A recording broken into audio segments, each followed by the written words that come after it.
Karibu sana mtazamaji wa kipindi cha Mwangili Show ambacho huwa kinakujia kila wiki kupitia YouTube channel yetu ya Mwangili Info. Hiki ni kipindi pia mwendelezo kati ya vile ambavyo tayari vilikuwa vimeshatoka. Bila shaka tayari umesubscribe, umelike, umeshare, lakini pia umecomment vizuri sana hapo na tutapitia kila comment ya mmoja wenu. Tunafurahi sana kuwaona Watanzania wenye furaha na kutamani kujifunza zaidi. Nikukumbushe tu kwamba kwa jina naitwa Neema Michael Chaopa na siku ya leo pia yupo kiongozi hapa bwana Mwangili mwenyewe. Ana habari gani siku ya leo? Ni yapi ambayo amekuandalia? Baki hapo hapo kwa ajili ya kujifunza zaidi. Karibu sana kiongozi. Nashukuru sana Neema, nashukuru mno. Ndio. Habari za toka kwa chana? Tunamshukuru Mungu, tunaendelea vizuri. Dio. Mambo ni mazuri. Tunasonga. Wow. Tunafurahi kukuona ukiwa una afya na nguvu zaidi, lakini you look so good yani. Tunafurahi sana. Siku ya leo sana. Moja kwa moja tunatamani tukafahamu kuhusiana na uongozi. Leadership. Topic yetu leo tunatamani tukafahamu kwa upana zaidi uongozi unaanzia wapi, kiongozi bora tunampataje, na nini kiko ndani ya uongozi. Sana sana bila shaka mtazamaji wa Mwangili Info anatamani kufahamu kwa undani zaidi. Tunapomwambia huyu ni kiongozi bora, anaelewa kabisa mwanzo wa uongozi bora unaanzia hapa mpaka hapa. Natamani sana tuanzie kwenye ngazi ya familia. Natamani tufahamu hapo, utaweza ukatupa meaning ya uongozi alafu tuende moja kwa moja kwenye ngazi ya familia. Karibu. Asante sana Neema. Nashukuru kwa topic ya leo ya uongozi, na labda nianze kwa kusema kwamba uongozi ni jambo muhimu katika maisha yetu, kwa sababu uongozi ni maisha. Uongozi ni maisha, na kumekuwa na tafsiri tofauti tofauti kuhusu uongozi kwa kila ngazi, na kila mtu ana namna yake ya kutafsiri uongozi. Wako wanaotafsiri uongozi kama uongozi kama dhana ya kuwaongoza wengine, kwa maana ya kuonyesha njia kwa wale ambao wako nyuma yako. Wako wanaotafsiri uongozi kama dhana ya kuwa tayari kusimama mbele ya watu wengine, na wewe kuwa jicho lao, na wewe kusimama mbele kwa ajili ya kukabiliana na yale ambayo pengine yangekabiliana nao. Yani kuwa mbadala wa kusimamia baadhi ya mambo ambayo pengine yasimamia au wangeyasemea au wangeyafanya wao moja kwa moja. Kwa hiyo uongozi ni kitu kikubwa katika maisha, na kina tafsiri nyingi tofauti tofauti, kwa sababu au kwa kuzingatia maeneo ambayo uongozi huo unataka. Ngazi ya familia, ngazi ya kitaasisi, ngazi ya taifa na maeneo mengine. Kwa uongozi kama tafsiri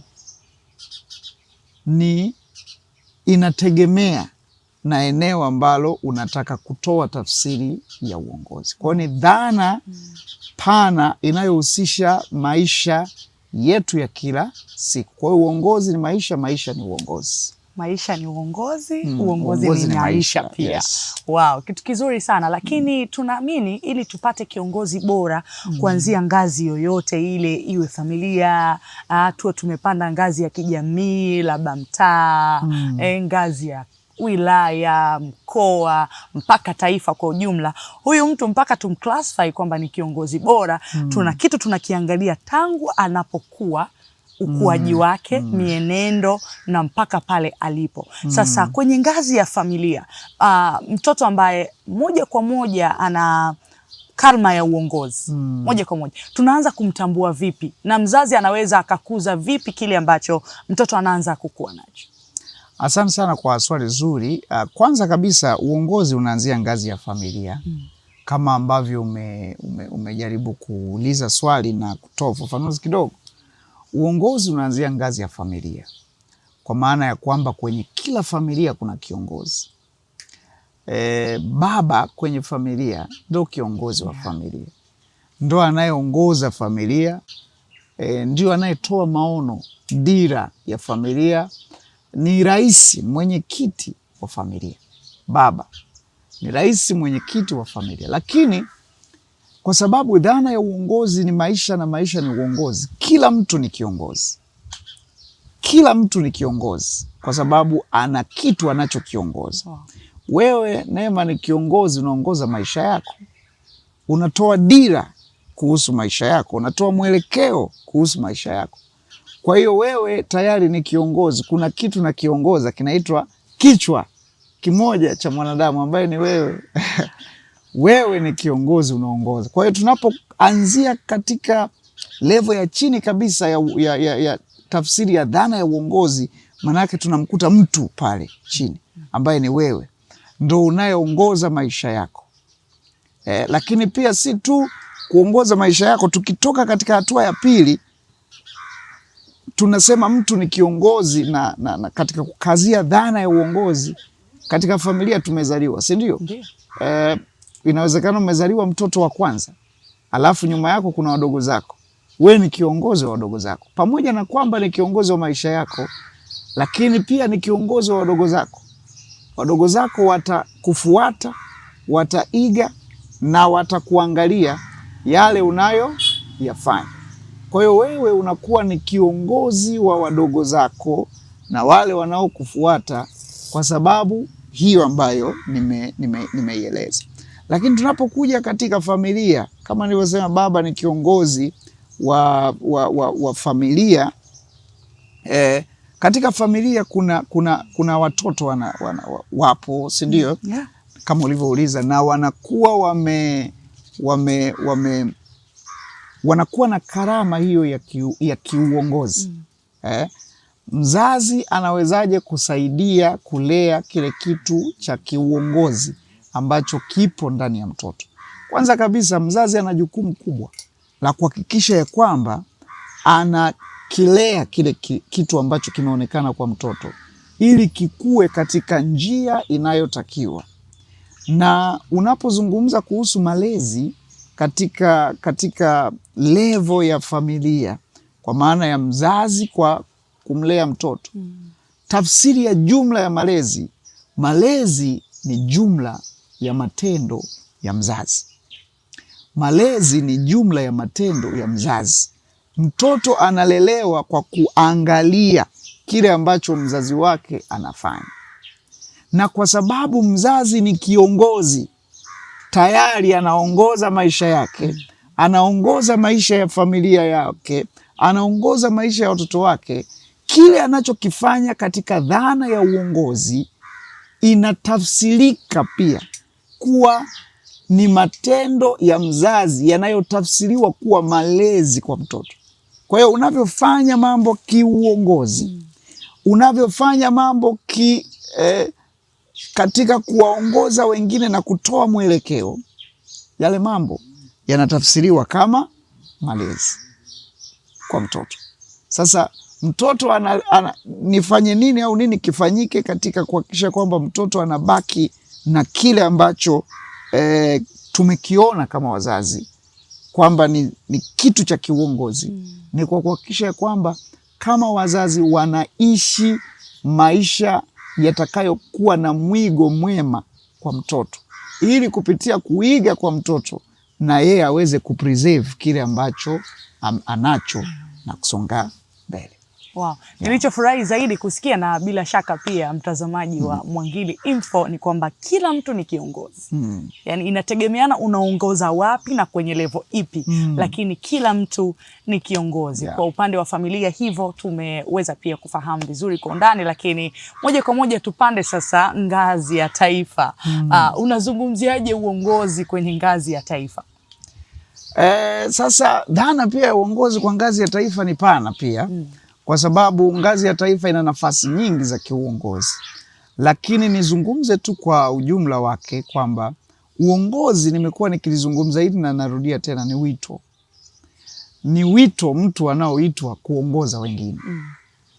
Kwa mfano, nitakupa mfano. Wakati wa mapambano ya uhuru wa nchi yetu ya Tanganyika, kipindi hicho kabla hazijaungana na Zanzibar kuwa Tanzania, baba wa taifa tunamfahamu kwa jina la mwanzo mwalimu. Yes. Nafasi ya mwalimu.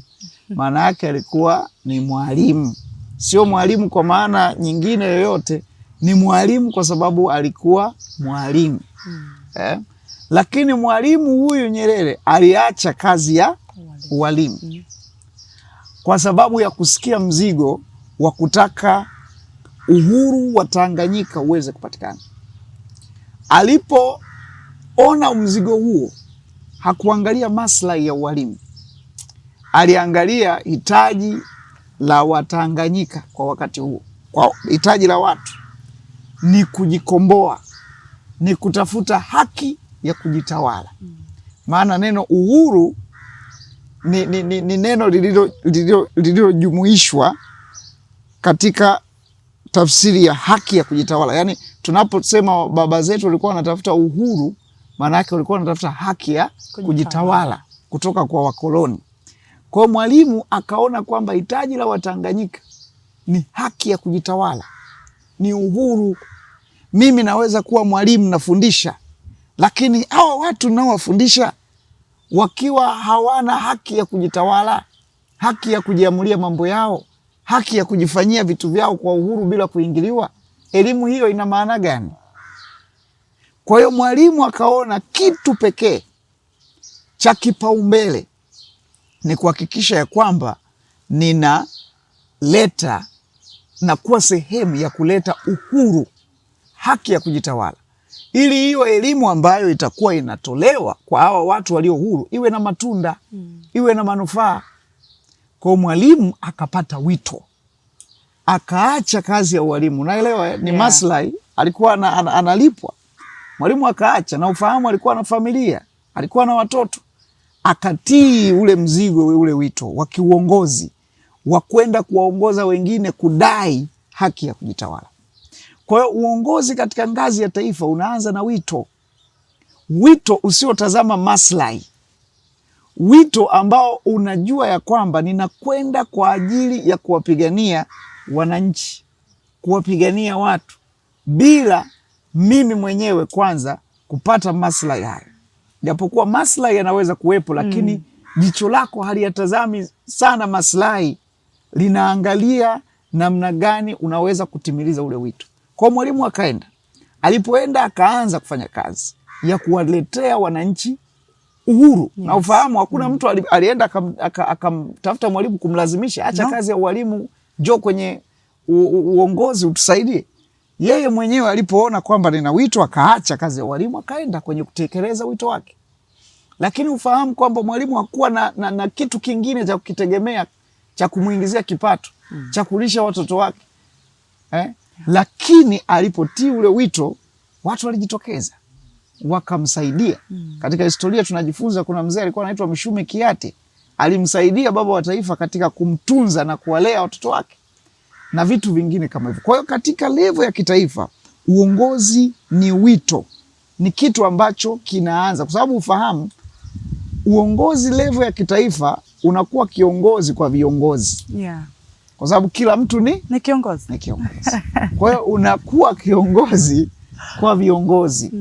Unaenda kuwaongoza ni viongozi, wanaongoza maisha yao, wanaongoza taasisi, wanaongoza familia. Yes. Kwa hiyo wewe unakuwa kiongozi wa viongozi. Bila shaka mtazamaji wa Mwangili Info unazidi kupata uwanda mzuri wa uelewa kuhusiana na uongozi, kuanzia ngazi ya familia, ngazi ya taasisi, lakini pia na ngazi ya uongozi kwa taifa kwa ujumla, na kama alivyofafanua kwamba uongozi ni wito. Sisi tunafurahi sana kusikia kama uongozi ni wito. Sasa kuna baadhi ya watu, baadhi ya Watanzania wanatamani kuwa viongozi. Sio, umenielewa? Na wanausikia wito ndani, lakini tunasema ule uthubutu umekuwa uko hafifu sana. Yaani mtu anafikiri kwamba nitawezaje, pengine labda niwe strong kwenye mambo ya financially, niwe nina uwezo wa kipato kikubwa na mambo kama hayo, pengine labda nitaweza kuwa kiongozi bora. Uthubutu huu, yani watu wanasikia wito lakini uthubutu unakuwa uko hafifu. Una nini cha kuzungumza kwa? Narudia tena, nimekuwa nikizungumza mara kwa mara kuhusiana na nadharia ya kuwa kiongozi kwa kupata cheo ama fedha. ndo uwe kiongozi. Unaweza kuwa kiongozi bila cheo. Okay. Na unaweza kuwa kiongozi bila kuwa na fedha. Mwalimu Nyerere alikuwa na cheo gani? Wakati anaacha ualimu anaenda kupigania maslahi ya Watanganyika. Yeah. Alikuwa na cheo gani? Alikuwa na cheo cha kiuongozi. Ule wito wake umemvutia, umemsukuma aende kuwa kiongozi wa kudai haki ya kujitawala, ili wale pengine ambao wangewafundisha akiwa mwalimu, elimu ambayo wangepata iwe na manufaa, kwa sababu watakuwa watu huru, watakuwa watu wa kujiamulia mambo yao, watakuwa watu wa kujisimamia mambo yao, na watakuwa watu wa kujiletea maendeleo wao wenyewe kutokana na elimu walioipata kwa uhuru. Sasa mwalimu hakuwa na chochote, akaenda kuwa kiongozi, akatii wito. Unaweza kuwa kiongozi bila kuwa na chochote, bila kuwa na nafasi yoyote, kwa sababu uongozi ni wito. Wow. Unapoitwa kunapokuwa na msukumo ndani wa kuwa kiongozi, usisubiri upate fedha, kwa sababu huo wakati wa kupata fedha hautokuja. Usisubiri upate cheo kwenye chama cha siasa au kwenye taasisi fulani, kwa sababu hicho cheo hakitokuja. Anza kufanya shughuli za kiuongozi. Na shughuli za kiuongozi ziko nyingi. Unaweza kufanya uongozi, huwa napenda kusema, kwa njia ya kuratibu watu. Na huwa natoa mfano huu. Kuna mtu mmoja aliwahi kumfahamu, aliwahi kuwa mbunge, sasa hivi sio mbunge, lakini kabla ya kuwa mbunge alikuwa mwananchi wa kawaida mwenye wito wa kiuongozi. Akaanza kwa kuratibu watu kwenye kijiji chake. Alikuta kijiji chake hakina shule. Na serikali ilikuwa ina mpango wa kujenga shule katika kile kijiji, lakini haikuwa imeanza kwa wakati huo. Kwa yule bwana alichokifanya, akashawishi, akafanya mobilization kwenye kijiji chake, akaratibu watu wake kwamba jamani, sisi kabla ya serikali kutuletea, tunafahamu serikali itafanya hivyo, lakini sisi tuwe na mchango wa kujiletea maendeleo sisi wenyewe. Sasa tuanzishe mkakati wa kujenga shule.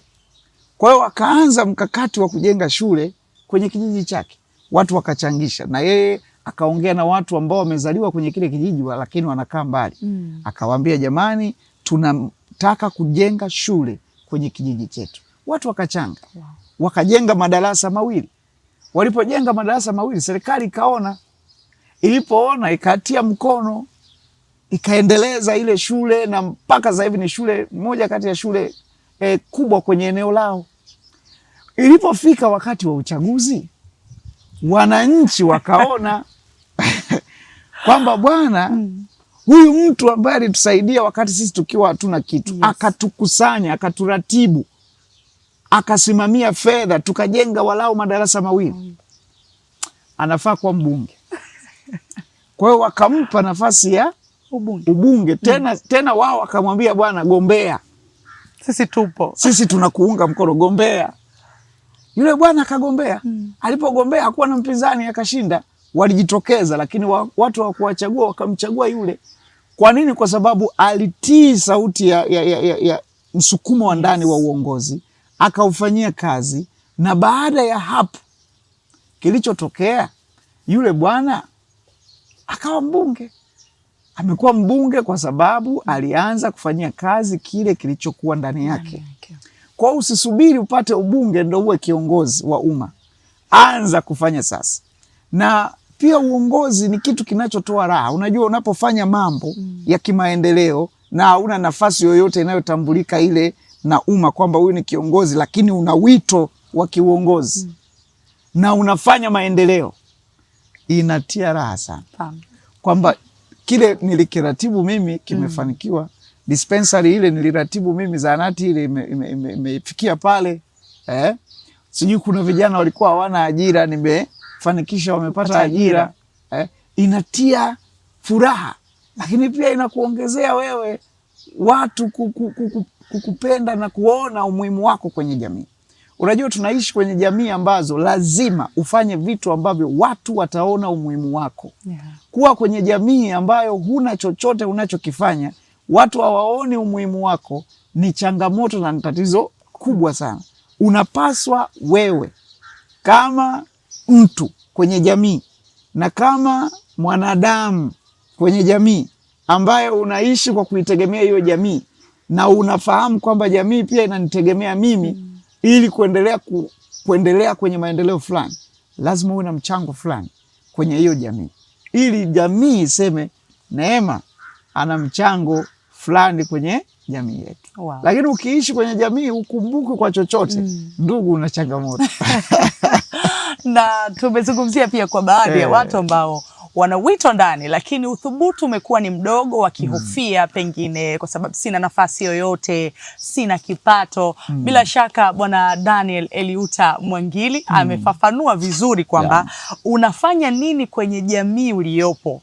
Kuna baadhi ya watu wana tabia ile ya kusema kwamba tunasubiri kiongozi afanye, tuliyemchagua, tumemchagua kwa ajili yetu na nini, lakini wanashindwa kuwa na ule uthubutu kwamba okay, tunaelewa kwamba kiongozi tuliomchagua ni mchapakazi na ana nafasi kubwa kwenye jamii yetu, lakini kwa sababu utaratibu bado labda haujafikia kwetu, sisi tuanze kufanya moja, tuanze kufanya mbili, tuanze kufanya tatu. Kiongozi bora anaanza kuwa bora kwenye jamii yake. Na labda kwa kuongezea hapo Neema, kwenye Office of Mwangili tuna falsafa inaitwa siasa bila mipaka.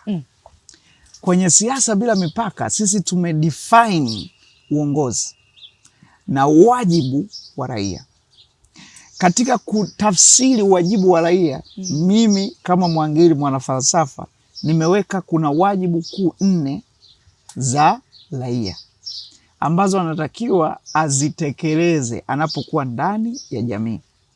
Wajibu wa kwanza wa mwanajamii na jamii ni kutunza na kulinda tunu za taifa letu. Na moja ya tunu tulionayo ya muhimu sana ni amani. Amani ya taifa letu. Hiyo ni jambo la muhimu sana kwa mwanajamii kulinda na kudumisha. Sasa tunu ya amani ni sehemu ya tunu nyingine tulizonazo kama taifa. Sasa wajibu wa kwanza huo wa jamii ni huo, kutunza na kulinda tunu za taifa letu. La pili ni kulinda na kudumisha katiba ya Jamhuri ya Muungano wa Tanzania. Kuhakikisha kama jamii tunafuata katiba yetu. Katiba yetu inafuatwa. Huo ni wajibu wa pili. Wajibu wa tatu wa jamii na wajibu wa muhimu sana wa jamii ni kuhudumiana, ministering to itself. Kuhudumiana. Jamii ina wajibu wa kuhudumiana. Sasa hapo ninazungumzia uongozi. Unanielewa eh? Kama tuna kijiji hakina maji, tusisubiri serikali ituletee maji. Ni kweli ni wajibu wa serikali kutuletea maji, lakini kwa sababu ya ukubwa wa majukumu ya serikali hawajatufikia kwa sasa. Sisi kama jamii tunafanyaje? Tunahudumiana, ministering to itself. Tunahudumiana. Tunahudumiana kwa kuhakikisha kwamba tunajiratibu na kuleta maji kwenye eneo letu. Wajibu wa 4. Sasa huo wajibu wa 3 ni wajibu wa kiuongozi. Kuhudumiana. Wajibu wa 4 ni kutunza viwango vya maadili ndani ya jamii. Wajibu wa kiuongozi. Kila mwanajamii anawajibika kutunza viwango vya kimaadili kwenye jamii yake. Mzazi mwingine anapomuona mtoto wa mwingine hayuko vizuri, anapaswa kumkanya bila kuona soni au bila kuona hofu kwamba mzazi wake atakaponisikia na mkanya au namuongelesha atanichukuliaje. Anawajibika kumwambia hiki umekosea, sio maadili yetu ya Kitanzania. Na wewe mzazi mwenye mtoto unaposikia, hauchukii kwa mama fulani kumkanya mtoto wako kwa sababu anamwadibisha katika misingi ya kimaadili. Kwa hiyo wajibu mwingine wa jamii wa kiuongozi ni kutunza viwango vya maadili ndani ya jamii. Kwa hiyo jamii ni jamii ya viongozi. Hautakiwi kuwa na nafasi, usubiri uwe na nafasi fulani ndo uwe kiongozi. Unaanza hapo. Uongozi unaanza na wewe na kuongoza unaanzia hapo ulipo. Haijalishi uko na nafasi gani, uko na ngazi gani, lakini una uwezo wa kufanya chochote kwa ajili ya jamii na watu wanaokuzunguka mpaka taifa kwa ujumla. Mimi nikushukuru sana Bwana Daniel Eliuta Mwingili. Asante sana kwa time yako. Tumeelewa sana. Today tulikuwa na mada ambayo imetufafanulia kwa undani uongozi ni nini, leadership ni nini, na bila shaka kutokea kipindi hiki watu hawataogopa tena sasa kuanza kuthubutu kwamba kama nimeweza kuongoza familia yangu, nimeweza kujiongoza mimi mwenyewe, naweza pia nikaiongoza jamii inayonizunguka. Asante, karibu sana mtazamaji wa Mwangili Info kwenye vipindi ambavyo vinaendelea. Asante. Nashukuru sana Neema, asante sana. Thank you.